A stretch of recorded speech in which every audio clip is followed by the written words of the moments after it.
Pues, buenas tardes a todos. Es un gusto para mí volver a presentar aquí en este auditorio. Y en esta ocasión voy a hablarles de MECFlux, que es una red que estamos coordinando. Y en el título creo que se habían pasado esa parte que creo importante. Solo decía sinergias para diseñar, el flyer que se estuvo mandando. Y bueno, quiero presentar mostrándoles esta figura que supongo muchos de aquí ya la conocen. Los que no sé, levanten la mano si la han visto. Los que no la han visto. Esta es una figura, a ver, me perdí eso, muchos levantaron la mano. Bueno, esta es una figura de la concentración de CO2 atmosférico y esta está ubicada en Mauna Loa, en Hawái. Es el récord histórico o que tenemos, o sea, de datos que se han observado. Y se instaló en 1958. Y es bien interesante porque es como sabemos que el CO2 ha ido incrementando en la atmósfera con datos. Lo demás han sido reconstrucciones que se han tomado de perfiles de hielo, por ejemplo, en los glaciares se sacan estos perfiles en unos cores que le llaman, y en las burbujas han ido tomando las concentraciones, las burbujas que quedan atrapadas en esas capas han ido viendo cómo han sido las concentraciones en el pasado, muy pasado. Pero en cuanto a mediciones de datos, esto es lo que sabemos. Y cada año rompemos récords. Cada año, este mes ha habido un montón de actividad en Twitter acerca de la misma estación va subiendo los datos. Si ustedes entran ahorita a la estación de Mauna Loa, pueden ver los datos que están tomándose en tiempo real. Y esto es lo que está pasando, ¿no? Ha habido un incremento y además ya pasamos la barrera del CO2 antes, desde que hay actividad humana. Y desde entonces pues se han ido tomando diferentes medidas y reuniones de las naciones para tratar de frenar ese CO2 que está en la atmósfera, cómo ha ido incrementando, porque esto se relaciona mucho con la temperatura. Uno de los acuerdos más sonados pues es el Acuerdo de París, supongo que de este sí muchos también han escuchado, y este Acuerdo de París lo que nos dice es vamos a frenar las emisiones de CO2 a la atmósfera de tal modo que solo aumente la temperatura 1.5, la temperatura media global. ¿Por qué? Porque hay una relación del CO2, aquí tenemos el CO2 y acá tenemos la temperatura. Y lo que les decía, bueno, lo que sale en color son los diferentes escenarios. El azul clarito, que es el primero, es el escenario ideal de lo que se busca con este Acuerdo de París, frenarlo a 1.5. Y lo demás, pues, es que si sigue incrementando las concentraciones, pues vamos a tener mayor incremento en lo que vemos en el eje de las Y, de lo que es la temperatura. ¿Cómo es que sabemos de estos escenarios? Pues con datos, obviamente nos ponemos a modelar, y esto recientemente fue publicado en el 2022, fue publicado el 6º reporte de cambio climático, donde se ponen otra vez los escenarios. ¿Qué pasa si sí mitigamos y si llevamos a cabo acciones que puedan reducir el CO2? ¿Y qué es lo que estamos buscando? O sea, cero, que haya un balance más bien en esas emisiones.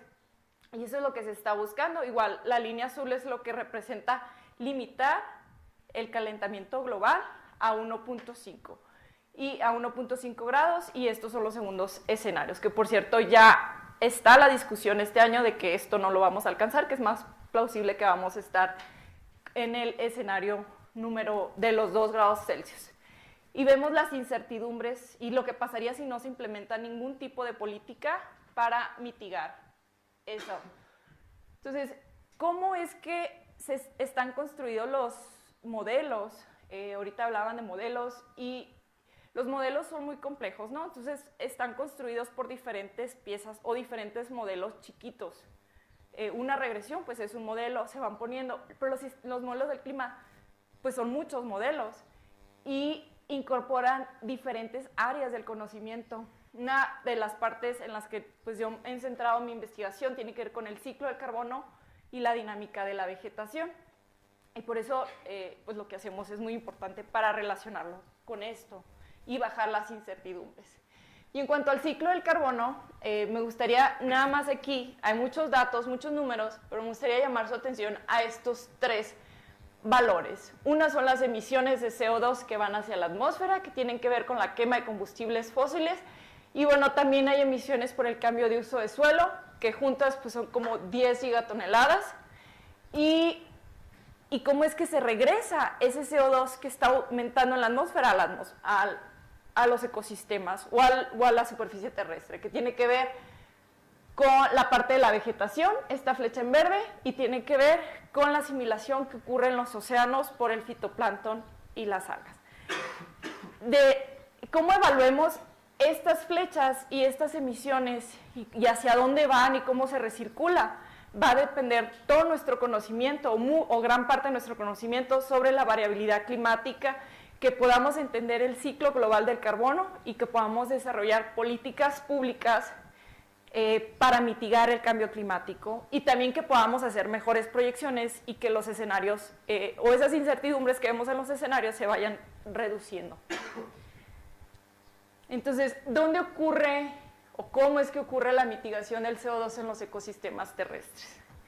Pues en la fotosíntesis, que la fotosíntesis de un ecosistema, la fotosíntesis de todo el conjunto de especies que ustedes ven aquí de plantas, es lo que se conoce como producción primaria bruta. El CO2 está en la atmósfera y entra en estas bocas o poros o llaves, son como válvulas, que están en la superficie de las hojas, se llaman estomas, y entran por difusión y se lleva a cabo la fotosíntesis. Para eso pues tiene que haber condiciones ideales, tiene que haber agua, tiene que haber nutrientes, tiene que haber otras características, pero toda esa asimilación de carbono pues es lo que se conoce como producción primaria bruta. Y hay una pérdida de CO2 natural, o sea, si hablábamos en la figura anterior pues que el CO2 y las emisiones antropogénicas y todo, pero esto es un ciclo que ocurre naturalmente. Hay una parte que se conoce como la respiración del ecosistema y incluimos básicamente 2 componentes, que es la respiración de las plantas y la respiración de los microorganismos que están en el suelo. Y también, por lo general, se une a este proceso la desgasificación del suelo, ¿no? Porque en los poros del suelo pues también hay gases que eventualmente se van a la atmósfera. El balance de estos 2 componentes pues da la producción neta de un ecosistema. Cuando esta producción primaria bruta es mayor, el ecosistema es un sumidero de CO2, más CO2 yéndose hacia el ecosistema, que eventualmente se hace biomasa, se hace fruto, se va hacia las raíces, se hace corteza, etc. Y cuando la respiración es mayor, entonces el ecosistema es una fuente de CO2. Y esto es precisamente lo que podemos aplicar como soluciones climáticas basadas en el clima. Aplicando, si nosotros logramos entender todos estos procesos o cómo está este balance o estas entradas y salidas de CO2, podemos aplicar acciones de restauración y conservación para la mejora de la gestión de las tierras y los cuerpos de agua, porque esto también está ocurriendo en los cuerpos de agua, y tratar de incrementar el almacenamiento de carbono que está ocurriendo en los ecosistemas para que se reduzcan las emisiones de gases de efecto invernadero y también promover el enfriamiento radiativo si se frena un poco lo que es el cambio de uso de suelo. ¿Qué es lo que se ha encontrado de estas soluciones naturales climáticas? Este es un reporte que salió pues, casi recientemente, que nos habla de los diferentes tipos de ecosistemas naturales y algunos manejados y cómo es que se pueden aplicar estrategias de soluciones naturales para mitigar o aumentar esta asimilación de carbono. Estas son como las estrategias que podríamos hacer, el tipo de mitigación que se tiene, incluso se hace una evaluación de los gramos o de la masa de carbono que se puede asimilar, dónde están esas fuentes o esas áreas donde se está almacenando o donde se está moviendo el carbono, si es en el suelo, en la madera, en la biomasa aérea o en la subterránea. y también otros gases de efecto invernadero que están relacionados con estas estrategias y el impacto, la escala que tiene, ya sea global, regional, de esto. Entonces, todos estos como estrategias pues tienen que ver con muchos procesos que están ocurriendo en los ecosistemas, y aquí hay muchos de ustedes que están trabajando en la parte del suelo, en la parte de vegetación, y no sé si hay muchos aquí, quizás no, en el instituto, en otros institutos sí están viendo la parte de atmósfera. Pero esto se vuelve mucho más complejo porque en los ecosistemas naturales pues tenemos diferentes especies, diferentes microorganismos, y hay gran variabilidad de lo que están haciendo cada uno de estos, y todos estos van respondiendo a las variables ambientales de diferentes formas.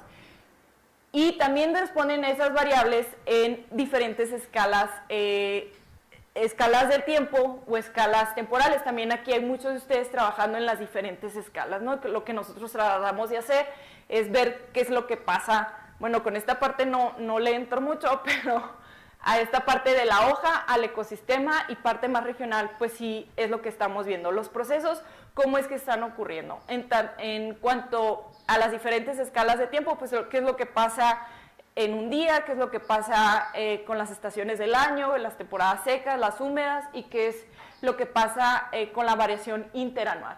Y lo vemos pues básicamente desde la hoja, es parte de los estudios que hago, desde la hoja hacia todo el ecosistema. Pero hay colegas pues que también se encuentran trabajando con la parte de microorganismos. ¿Y qué es lo que necesitamos o cómo es que podemos estudiar y atravesar todas esas escalas que les mostraba ahí, tanto de espacio como de tiempo? Pues es una manera de hacerlo es estudiando los flujos de energía y de agua, porque los flujos son como una moneda de cambio que nos ayudan a atravesar y entender todos los procesos de metabolismo y físicos que están ocurriendo dentro del ecosistema y en esta interacción del ecosistema y la atmósfera. Y aquí estas flechas nos indican diferentes flujos. Las que están en azul tienen que ver con el flujo, con el ciclo del agua, la lluvia, la evapotranspiración, la infiltración. Las que tienen el zigzag pues tienen que ver con la energía de los ecosistemas, desde la radiación neta que llega a los ecosistemas, que es muy importante para la fotosíntesis. Y estas en rojas pues tienen que ver con la asimilación de carbono, y la parte de carbono también las verdes. Igual, esto está ocurriendo en las diferentes escalas. Si nosotros logramos medir esos flujos, estamos atravesando en gran parte esas escalas. Y no solo pues el carbono, sino que también otros gases de efecto invernadero se pueden monitorear y se pueden estar midiendo para entender los procesos que están ocurriendo en las diferentes escalas. Y por lo general esto se estudia en unidades de masa, por unidad de área y por tiempo. Entonces, ¿qué es lo que necesitamos? Ya les di la respuesta, que es el monitoreo de esos flujos de energía, de carbono y de agua. ¿Y cómo es que se hace ese monitoreo a escala de ecosistema? Se hace con estas torres que este es un ejemplo de un tipo de torre. Igual, las flechas muestran los mismos flujos de la diapositiva anterior, y estas torres están equipadas de tal modo que pueden medir los flujos. En el sitio, las torres miden toda la meteorología básica, de precipitación, temperatura, humedad, y miden los gases efecto invernadero. Les voy a dar con más detalle aquí en esta diapositiva algunos datos. Los sensores principales de estas torres, para que sean torres micrometeorológicas y no solo meteorológicas, son estos dos de arriba. Estos sensores miden, el primero, por ejemplo, mide la dirección y la velocidad del viento en 3 direcciones, de tal modo que puede saber cuáles son los eddies, le llaman, o esos flujos que están subiendo o que están bajando hacia el ecosistema. Y el analizador de gases, que por lo general, en el caso de este dibujito que está ahí de esa imagen, pues es un analizador de gases tanto de CO2 como de agua. Pero también hay analizadores para los otros gases de efecto invernadero.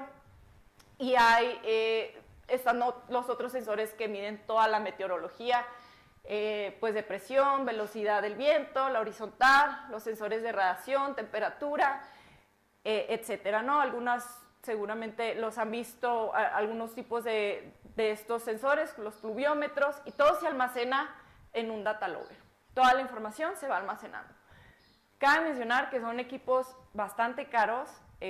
Ahorita les voy a platicar con más detalle de los sitios que están operando en México, pero hemos tenido casos en los que hasta nos han quitado sitios porque piensan que son otro tipo de antenas, y son equipos bastante caros, bastante complejos de operar, de programar. Se ocupa mucha programación, tanto de computadora, de calibrar los instrumentos para tenerlos, y cada sitio pues tiene ciertos requerimientos particulares dependiendo de las condiciones climáticas. Si está muy cerca de la costa, pues los sensores se ven muy afectados por la salinidad. Si hay eventos extremos como huracanes o otros, pues las torres pues también se ven afectadas. Y todo esto se programa para estudiar todas las flechitas que les mostraba en la diapositiva anterior, que tienen que ver con los flujos de carbono y de agua. Es un método bastante complejo, pero básicamente se basa en la difusión de Fick, que mide el flujo, utiliza un coeficiente de difusión por la unidad de área y un gradiente de concentración. Este método de eddy covariance o covarianza de vórtices nació en investigaciones de estudios de atmósfera y se ha aplicado muchísimo en estudios de ecosistemas. Y esto es un poco de lo que tenemos. Este tipo de datos, las mediciones se hacen a 10 Hz o 20 Hz, es decir, que se obtienen 10 o 20 datos por segundos. Esta es una muestra de lo que se tiene en media hora. 18,000 datos, esto es la velocidad del viento y esto es la temperatura. Entonces, si están automatizadas y están tomando datos de manera continua a lo largo de los años, pues ya se imaginarán la cantidad de datos que se pueden generar. Y pues es la manera más directa de poder integrar y tomar todos estos datos del ecosistema. Las ventajas de este sistema de covarianza, pues que es un método que nos da una medición directa del ecosistema. Ojo, los sensores son instalados por arriba de la cobertura de la vegetación. Cada metro que esté los sensores por arriba de la cobertura, aquí se logra ver un poco la vegetación, son 100 metros de radio de lo que estamos viendo. Entonces, entre más arriba estamos ampliando. Y claro, se hacen estudios y análisis para ver cómo no es un diámetro perfecto, sino a veces los flujos vienen de un lado o vienen de otro. Y pues requieren calibración ex sitio, y a veces ir a bajar los datos si no tienes internet en los sitios, etcétera. Pues es una medición directa. La mayoría de estas mediciones se llevan a cabo de manera indirecta, incluso con imágenes satelitales o información satelital, y no se perturba el ecosistema a excepción de pues, lo que se lleva para instalar la torre, la estructura. Ahorita la que les mostraba en el diagrama era otro tipo de estructura. Esta es una estructura de triángulo, se instala, se ponen los cables y básicamente no hay ninguna perturbación en el sitio, y es una medición bastante grande de una población representativa.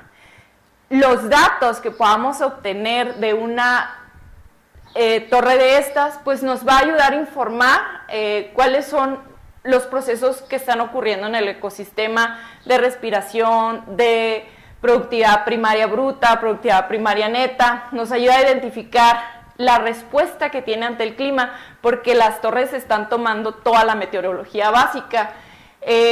Podemos monitorear la variabilidad y las tendencias a largo plazo cuando las torres pues, son dejadas por una cantidad de tiempo considerable. Pueden llegar a informar sobre los mercados de bonos de carbono, ya que con estos datos podemos hacer proyecciones. Creo que se requieren hasta 10 años de proyecciones para la venta de mercados de carbonos, y puede ayudar a la toma de decisiones. Entonces, ¿cuáles son algunas de las cosas que podemos implementar o que podemos ir entendiendo con las soluciones climáticas naturales? Pues ¿dónde están los cambios de los reservorios de carbonos en los ecosistemas? Porque este tipo de mediciones se está integrando todo lo que está sucediendo en el ecosistema Dependiendo de los sensores que tengamos instalados, podemos ver cuáles son los hotspots, por ejemplo, si estamos midiendo metanos o otros gases de efecto invernadero, y sobre todo podemos detectar la retroalimentación que hay de las variables climáticas con el ecosistema y los gases de efecto invernadero. ¿Cuál es, por ejemplo, la temperatura o qué pasa con los años que son muy húmedos o los años que son muy secos? Y detectar la variación que hay para generar presupuestos de carbono y de agua de los ecosistemas. ¿Y dónde están estas torres? Pues a nivel global, este es un mapa que muestra dónde se encuentran ubicadas. Y aquí podemos ver las que están en México. Como pueden ver, la mayoría están en Norteamérica, en Europa y en Estados Unidos. Les comentaba, estas torres son muy costosas y pues se requiere bastante presupuesto para poder tener uno de estos sistemas en el sitio. Esta FluxNet es la red global que trabaja con todas las redes regionales que hay de estos sitios. En México, nosotros pues nos denominamos como MECFlux y básicamente es un grupo de investigadores que de manera voluntaria se reúnen o trabajan con esta técnica y tratan de colaborar y empujar la frontera del conocimiento de los ecosistemas terrestres en cuanto a los flujos de carbono y de agua y otros gases de efecto invernaderos. Esta es la línea del tiempo para este tipo de monitoreos que hay en estos, utilizando esta técnica. La primer técnica de monitoreo en México se instaló a finales de los 90 en el Valle del Yaqui, en Sonora, por el doctor Jaime Garatuza, y después se han ido instalando algunas otras torres.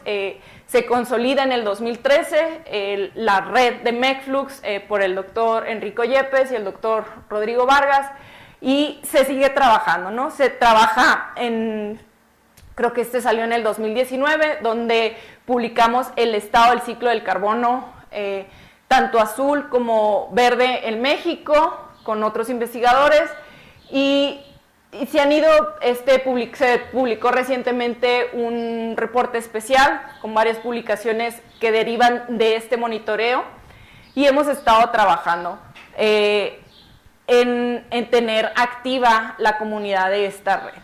Entonces, recientemente, ya que me incorporé y regresé a México, pues empezamos a retomar esta red y a trabajar, pues, qué es lo que había de estas torres. Estos puntos que ustedes ven aquí no están todos operando, no existen. Solo quedan como 8 torres operando, y aquí nos marcan los años en los que han operado. La torre con mayor tiempo que ha estado operando es la que se encuentra en Ensenada, en el Morgó, y está bajo la dirección del doctor, se me olvidó, Stephen Bullock. Él está operando esta torre. Y hicimos un reporte donde pusimos, ¿cuáles son las torres que han operado o están operando en México? Esta, por ejemplo, es una que operó en la Ciudad de México, y ya tenemos registrados los datos del tiempo en los que estuvieron operando. Han habido observatorios que estuvieron en sistemas urbanos, pocos han estado en bosques templados, y creo que es una pena porque pues, México está muy dominado también por los bosques templados. La mayoría de las torres se encuentran en las selvas bajas caducifolias y en los matorrales subtropicales. De hecho, la mayoría de los sitios siguen estando en Sonora, donde inició esto. Y igual, pues aquí están algunos de los datos. El Mogor, les digo que es el que está operando desde el 2008 y continúa operando. Y algunos, como podemos ver los años datos, pues se quitan y se ponen. Y también están otros sitios que se han operado únicamente para ver los flujos ecosistémicos que ocurren en la temporada o el ciclo agrícola, por ejemplo en el cultivo de uva o en el cultivo de nuez. También hay otros que se han hecho en trigo, pero son torres que se quitan y se ponen y tienen datos incluso menores a un año. Hay sitios que han operado o están operando en manglares o en ecosistemas costeros, y este es en una laguna costera, y hubo también un sitio que estuvo operando ya adentro, más adentro en el océano. Así es como se ve una de estas torres operando, y aquí están igual los sensores que les platicaba. Entonces, cada uno de estos sitios tiene necesidades diferentes y objetivos diferentes para los cuales se ponen. Hicimos recientemente un seminario el año pasado donde mandamos llamar a todos los investigadores que habían estado operando o que están operando estos sitios para que nos platicaran por qué decidieron instalarlos o cómo es que empezaron. Muchos de los sitios, o bueno, casi todos, se han ido instalando con diferentes preguntas de investigación. Hay unos que están enfocados meramente en la parte de energía, otros en la parte de agua, otros en la parte de carbono, o hay otros simplemente es que les tocó que les llegara una torre de este tipo. Entonces, si les interesa conocer más sobre los observatorios, toda esta información está publicada, bueno, está disponible en el canal de YouTube de Ameriflux, porque colaboramos con ellos para hacer esta serie de seminarios donde están todos los investigadores. Son como 30 videos o no recuerdo cuántos, están explicándonos la historia que hay detrás de cada esos sitios y dónde se encuentran los datos, si están, si quieren colaborar con ellos para obtener información, y qué es lo que hemos aprendido de este monitoreo que se ha tenido de los ecosistemas. Les comentaba, muchos de los sitios están en Sonora. Entonces hemos aprendido mucho sobre la estacionalidad de los sitios de Sonora, cuáles son los controles biofísicos que ocurren para que exista como switch de la vegetación. O sea, vean lo dramático que son las fotos, el verdor que tienen y la época seca. ¿Qué significa eso en términos de carbono? ¿Cuánto carbono se almacena o se tiene que estar moviendo? ¿Cuál es la productividad neta de estos ecosistemas para que ese switch ocurra? ¿Cuánta agua se necesita? Y una vez que llega la temporada de lluvias, ¿cuáles son los otros factores que están controlando la temperatura? ¿En qué grado? Entonces, hemos estado trabajando en conocer esos switch. Esto es una parte muy interesante porque en México, bueno, a nivel global, México es uno de los sitios que tiene más de este tipo de ecosistemas que como que se apagan y se prenden, que es algo que no está, por ejemplo, en Estados Unidos. Y esto es lo que tenemos con los datos de las torres. Por ejemplo, aquí hay 3 años, este es un trabajo de Nidia Rojas, una colega, aquí hay 3 años de monitoreo continuo. Estos ya son valores diarios. Acuérdense, tenemos datos cada segundo se están tomando 10 datos a 10 Hz o 20 Hz y se hacen promedios cada medias horas, o se hacen promedios sumas en el caso de la lluvia cada medias horas, y podemos ya manipularlos, hacer trabajos anuales, o se pueden hacer trabajos semanales, o ver qué es lo que está ocurriendo con los datos diarios. Esos son los valores diarios. Acá abajo tenemos la parte del agua, que es la precipitación acumulada, y la evapotranspiración, que es todo el agua que se está regresando a la atmósfera. Están variables meteorológicas como la temperatura del aire, y está la humedad que hay en el suelo. Acá igual está, bueno, acá está la evapotranspiración, esta es la acumulada, la línea que está subiendo acá. Y acá está la evapotranspiración, es el flujo de gas, del vapor de gas que se está midiendo. Y tenemos toda la parte, los componentes del carbono que les mencionaba al principio, que es la parte de la producción neta del ecosistema, la parte de la fotosíntesis, toda la asimilación del carbono, la parte de respiración del carbono. Esto es ya el intercambio neto del ecosistema, como ven. Cada que las rayitas están por abajo de 0, eso significa que el ecosistema está siendo un sumidero de carbono, y cada que están por arriba, pues el ecosistema está siendo una fuente de carbono. Y esto ocurre en un año, vemos lo siguiente año y así. Entonces no podemos decir que el ecosistema permanece siempre como un sumidero o una fuente de carbono, y los componentes de energía que están arriba.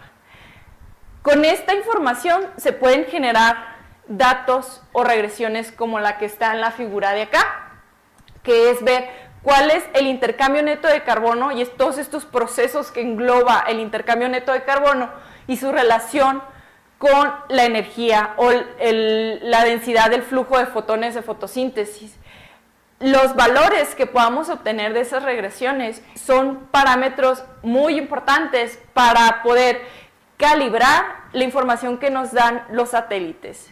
Esto se va a los modelos de los satélites y ya podemos tener en escala más amplia cuál es la productividad de toda una región.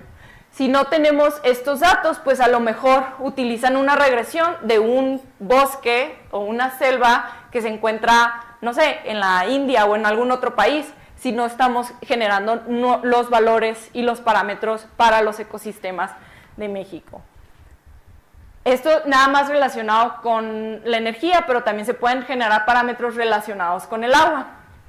¿Qué más hemos aprendido de este monitoreo? Pues existió este sitio que estuvo operando en la Ciudad de México por algún tiempo, ya no está operando, les digo, requiere mucho mantenimiento y mucho, como muchas otras cosas, financiamiento para poder operar. Entonces, algunas de las publicaciones que se hicieron pues fue esta, que encontré, y esta habla de que el flujo de CO2 que lograron medir con este sitio en la Ciudad de México, pues mostró un patrón diurno que estaba muy relacionado con la actividad, los patrones de tráfico en la ciudad.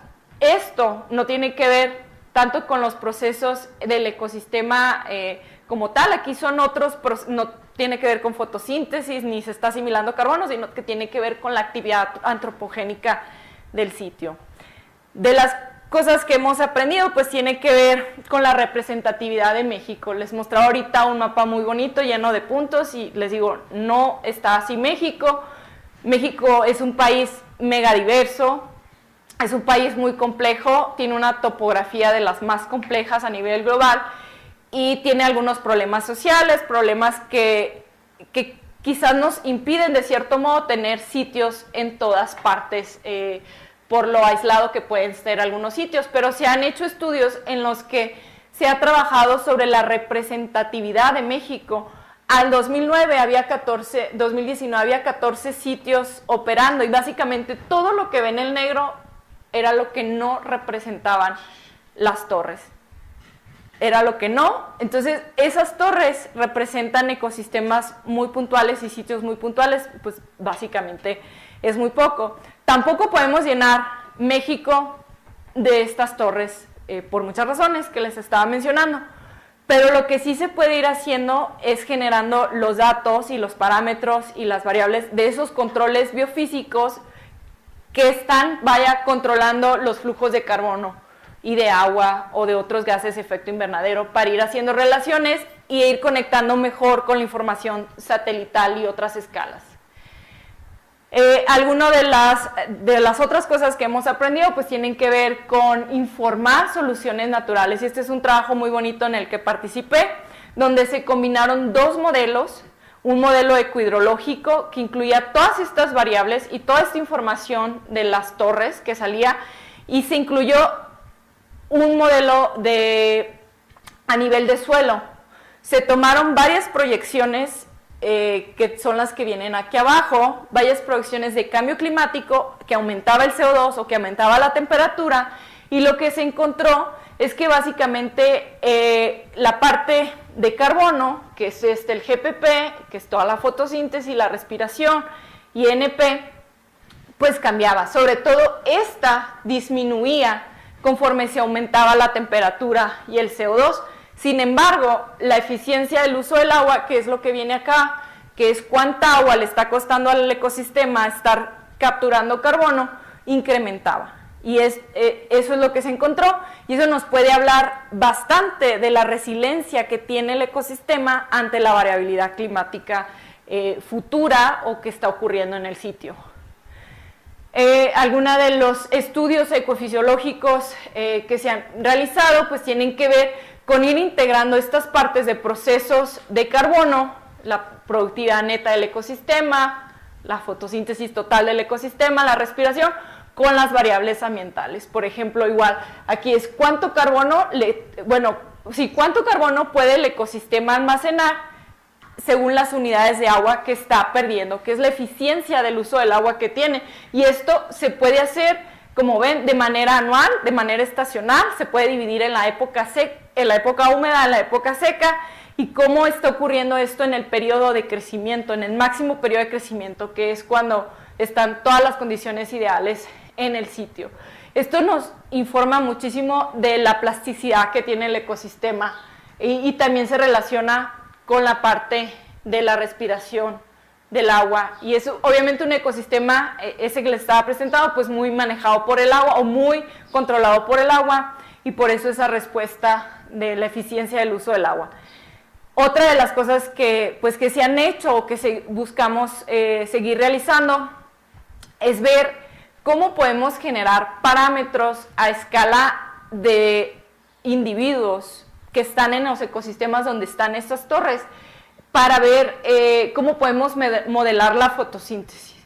Y una manera de hacerlo pues es ir directamente a los sitios y medir las especies que están dominando el ecosistema y generar parámetros que tengan que ver con el uso de luz, con el uso del agua, con la apertura y cierre de los estomas, cuánto están capturando cada una de las especies, cuál es la fotosíntesis de estas especies o cuánto es la apertura de los estomas de estas especies, y tratar de ver a nivel de individuo, que es aquí un colega está haciendo mediciones, a nivel de individuo cuáles son las especies que están controlando los flujos que están ocurriendo a nivel de ecosistema. Las torres, acuérdense, logran ver lo que está por arriba del dosel. Si queremos hacer investigación a nivel de individuo, pues tenemos que ir a medir cada uno de estos, y esto es como si fuera este tipo de aparatos nos permite pues ir a medir las hojas directamente y entender cuáles son los flujos que están ocurriendo. Es como si fuera una mini torre directamente instalada en las hojas. Recientemente adquirimos uno de estos equipos que tenemos en el laboratorio y que estamos por llevar este verano a los sitios donde están estas torres para poder ir a hacer este tipo de mediciones de fotosíntesis directa. Alguna de las otras cosas que hemos hecho es acoplar los sistemas de torres con otras metodologías como isótopos estables para hacer la partición de flujos. Las torres ven todo lo que está por arriba del ecosistema y no nos permite identificar. Esto es en el caso del agua, por ejemplo, veíamos la evapotranspiración, viene de dos componentes principalmente, que es la evaporación del suelo y la transpiración de las plantas. Cuando acoplamos los isótopos estables podemos trazar y ver cuánto viene de la transpiración y cuánto viene de la evaporación del suelo. Y vemos aquí con los puntos en azul, pues que en la mayoría de las veces la transpiración es el flujo dominante del total de la evapotranspiración. Lo mismo sucede con la respiración del suelo. Si queremos saber cuánto es la respiración que viene de los microorganismos, pues tenemos que ir a hacer mediciones directas o acoplarlas con otras mediciones para discernir el porcentaje de las respiraciones de cómo vienen. Algunas de las otras cosas que hemos ido aprendiendo con este monitoreo de los sitios, pues tienen que ver más con síntesis, ya comparaciones entre sitios. Por ejemplo, Samuel Villarreal hizo una comparación de la evapotranspiración entre dos matorrales que tienen condiciones climáticas diferentes. Un matorral se encuentra en Baja California y el otro matorral se encuentra en Sonora. Uno es mediterráneo, otro depende totalmente de las lluvias de verano. Como pueden ver en la gráfica de aquel lado, cómo es que la evapotranspiración es dominada totalmente en el verano. Hicimos un esfuerzo muy grande también para poder hacer la síntesis nacional y saber cuáles eran los datos que se habían tomado para todos los ecosistemas y tipos de ecosistema. Y otra de las comparaciones que se han hecho, por ejemplo, en el matorral, estos matorrales, bueno, es un matorral, un bosque de mezquites y un bosque de encinos, y se han hecho comparaciones de cómo es que coexisten en una misma cuenca o cómo van cambiando los flujos ecosistémicos o los flujos de carbono de agua en estos ecosistemas que están dentro de una misma cuenca y reciben las mismas condiciones climáticas del monzón de Norteamérica, pero a las especies, al tener diferentes estrategias, algunas pueden accesar al agua que se encuentra en los mantos freáticos, otras dependen totalmente de la temporada de lluvia, entonces los flujos van a ser diferentes. Estos son otros estudios de síntesis que se han hecho recientemente, estos relacionados únicamente a la respiración del suelo. Se han aplicado ecuaciones estructurales para ver cómo las diferentes variables ambientales están controlando un flujo ecosistémico que tiene que ver con el CO2 en diferentes estados sucesionales del bosque tropical. Y también salió esta publicación el año pasado, donde se toman todas las torres que están, todos los datos de evapotranspiración, la parte del agua, de todos los sitios que están en México y en algunas otras partes del mundo, y se hace una correlación con lo que hay a nivel satelital para ver si lo que nos están diciendo los satélites realmente es lo que estamos observando en sitio. La información de los satélites está basada en modelos. Lo que miden estas torres son datos directamente. Y también se han hecho otros estudios, otras síntesis a nivel regional o de Norteamérica, donde se ha visto, por ejemplo, cómo diferentes ecosistemas o sitios que están siendo monitoreados con estas torres en el desierto de Sonora, tanto en México como en Estados Unidos y algunos incluso en la parte de Colorado, como su relación con el agua, la ganancia de carbono, que es lo que está aquí, cómo esas pendientes van cambiando según la precipitación que les llega cada año. Parte de este estudio también salió esta publicación que nos muestra cuáles son los sitios o cuál es como el rango de sitios en cuanto a que sean sumideros o fuentes de carbono. Cabe mencionar que esto no es estático. Como pueden ver, las barras que se tienen aquí son muy altas, y esto es porque, si recuerdan en una de las diapositivas, los sitios van variando, o sea, los ecosistemas no son únicamente ni fuentes ni únicamente sumideros, sino que hay una variabilidad. Lo que hay que tratar de entender es qué es lo que controla que sea fuentes o sumideros de carbono. Entonces, ¿qué es lo que sigue o qué es lo que estamos haciendo? Hemos estado trabajando, primero les llamamos a todos los que tienen datos y han estado monitoreando, y Alejandro Cueva está liderando este trabajo donde se está ahorita evaluando la incertidumbre, bueno, el error que hay en todos los datos que se han estado tomando. Se está utilizando un análisis de errores aleatorios y se está evaluando por ecosistemas, se agruparon y se están evaluando los errores que hay en los flujos medidos directamente en los observatorios. Recientemente también se ha estado buscando la manera de instalar cámaras como estas, que se conocen como Fenocams, y lo que se busca con estas Fenocams, toman imágenes para ver cómo están cambiando los ecosistemas, y esto se relaciona con los flujos directamente de carbono o con índices que se toman de manera satelital. Con esa información de las cámaras se generan valores digitales que, aplicando ciertos modelos, se pueden generar diferentes índices de vegetación, como ese que también se muestra aquí, y se relacionan con las entradas del carbono. Cada uno de los colores representan años diferentes. Hay algunos sitios que ya tienen estas cámaras y otros a los que se está buscando implementar. En general, pues tenemos 70 años de datos, sumando todos los sitios y todos los datos. Hay 70 años, de los cuales estamos buscando pues hacer síntesis regionales y hacer comparaciones entre los sitios para entender cómo funcionan y cómo van respondiendo cada uno ante la variabilidad. Necesitamos entender eso, los controladores biofísicos, cuando es que un ecosistema depende totalmente del agua, de la radiación o la temperatura, y dónde se dan que sean sumideros o fuentes de carbono. Pero sobre todo buscamos la generación de parámetros ecofisiológicos, haciendo mediciones directamente en sitio. Estas imágenes son del año pasado, del verano pasado. Fuimos a uno de estos sitios donde están las torres para estar midiendo directamente la vegetación y estar viendo rasgos ecofisiológicos que se relacionan con la asimilación de carbono. También dentro del grupo de trabajo hay quienes se encuentran midiendo la parte de respiración del suelo para generar parámetros relacionados con la respiración del suelo.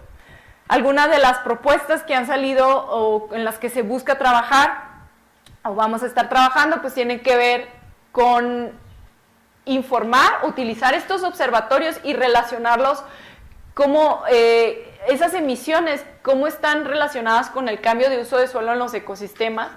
Se busca instalar una torre, y les decía ya casi no hay, pero siguen, esta es una de las que se busca instalar en Juriquilla para entender los flujos urbanos, y se está buscando dar un taller sobre esta técnica, y tenemos también los seminarios mensuales, que son los que se encuentran disponibles en la Red Mexicana de Flujos, por si les interesa entrar a ver cada uno de los sitios y las técnicas que se están utilizando.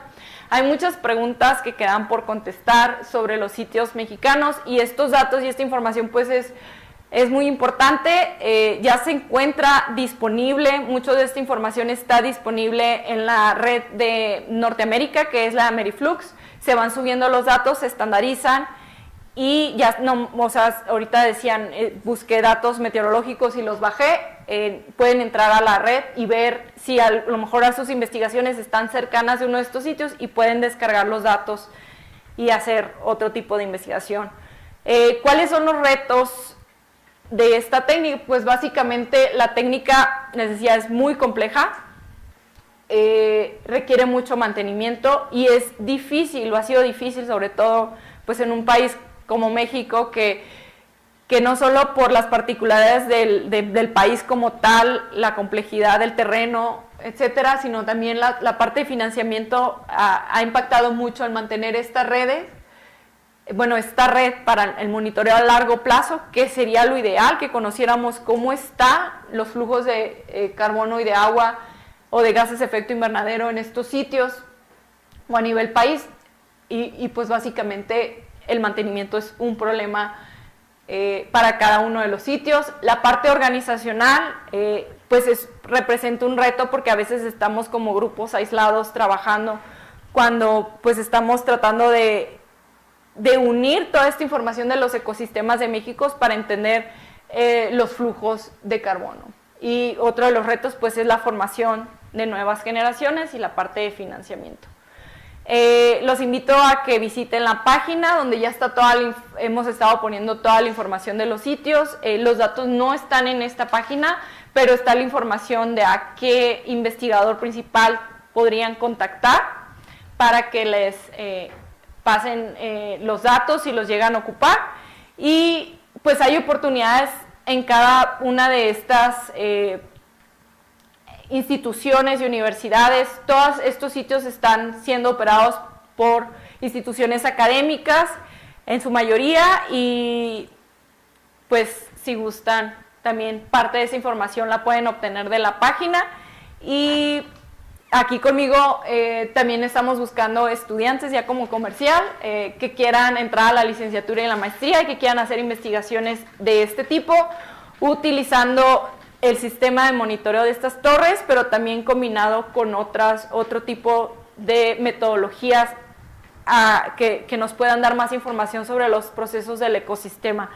Algunos de los eventos que vienen, que quiero hacerles comercial también, es el Congreso Nacional de Suelos, donde vamos a estar presentando datos de respiración de suelo, y viene la reunión internacional de FluxNet, y anualmente tenemos esta reunión del Programa Mexicano del Carbono, donde MECFlux siempre tiene una sesión especial sobre lo que estamos avanzando, las investigaciones que estamos haciendo. Y creo que ya. Bueno.